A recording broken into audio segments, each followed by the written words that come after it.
സാഹിത്യോത്സവ് കുട്ടികളുടെ പരിപാടി. പാടുന്നതും പറയുന്നതും വരക്കുന്നതും രചിക്കുന്നതും അവർ. കേവലം 1-2 മാസത്തെ ആവേശം. ഇതിലപ്പുറം എന്തു നേടാൻ?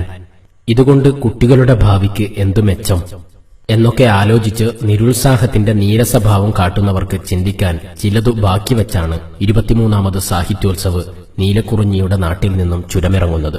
വിശുദ്ധ ഹറമുകളിൽ ഹജ്ജിന്റെ കർമ്മങ്ങളിൽ നിരതരായ, പകലിരവുകളിൽ ഇലാഹി സ്മരണകളാൽ സ്ഫുടം ചെയ്ത മനസ്സുകളിൽ ഉറ്റവരുടെയും ഉടയവരുടെയും സാമീപ്യം കൊതിക്കാത്തവരാരാണ്? ഇവിടെയാണ് 7.5 ദശകം പിന്നിടുന്ന വാർദ്ധക്യദശയിലും ഒരു മഹാമനീഷി ഓടിയെത്തുകയാണ്.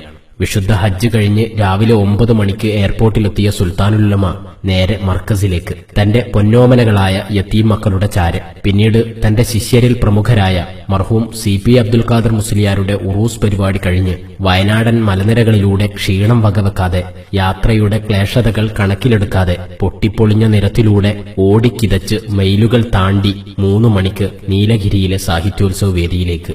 ഓർക്കൂ സഹോദര, ഇത് കുട്ടികളുടെ പരിപാടിയാണ് എന്ന് പറഞ്ഞു മാറി നിൽക്കാമായിരുന്നു. ക്ഷീണമാണ്, ഞാൻ പോകുന്നില്ല എന്ന് പറഞ്ഞാൽ നിർബന്ധിക്കാൻ മാത്രം ധാർഷ്ട്യമുള്ളവരാരുമില്ല. എന്നാലും ഷെയ്ഖുന കടന്നുവന്നു.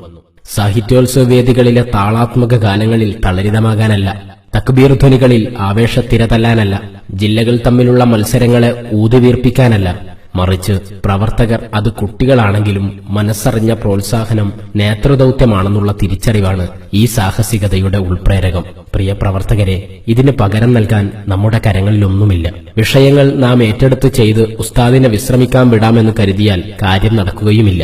നമുക്കൊന്നേ ചെയ്യാനുള്ളൂ, അതേ കഴിയുകയുമുള്ളൂ. ആഫിയത്തുള്ള ദീർഘായുസ് നൽകണേ അല്ലാ എന്ന കരളറിഞ്ഞ ദുആവ് മാത്രം. നിങ്ങളുടെ പ്രാർത്ഥനാവചസ്സുകളിൽ ആ നേത്ര സൗഭാഗ്യത്തിനു കൂടി ഇടം നൽകാതെ പോകല്ലേ.